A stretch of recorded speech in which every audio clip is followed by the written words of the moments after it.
విదేశాలలో ఉన్న శాస్త్రవేత్తలు పరిశోధనలు చేశారు.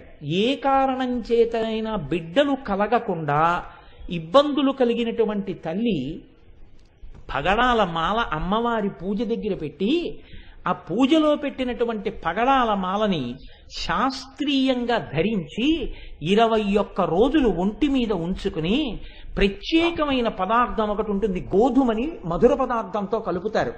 అటువంటి పదార్థాన్ని ప్రతిరోజు అమ్మవారికి నివేదన చేసి తిని బిడ్డల్ని కన్న తల్లులు ఎందరో ఉన్నారు లోకంలో.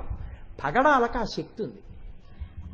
బిడ్డలు కలగని తల్లులకు కూడా బిడ్డలు కలిగేటట్టుగా చేసి గర్భమునకు ఉన్నటువంటి దోషాన్ని తొలగించాయి. దీని మీద నాకు జ్ఞాపకం ఉంటే ఆ పేరు కరెక్ట్గా డాక్టర్ జెరీ అన్న ఆయన, మన దేశం వారు కాదు, ఆయన ప్రయోగం చేసి నిజమే భారతీయ సంప్రదాయంలో పగడాన్ని అంత గొప్పగా చెప్పడానికి కారణం ఉంది, పగడానికి ఆ శక్తి ఉంది అని నిరూపించి చూపించారు. కాబట్టి పగడం అంత గొప్పది. అందుకే పగడం తలుచుకుంటే అమ్మతనం ఉంటుంది అందులో. అది అందుకని పగడం వేసి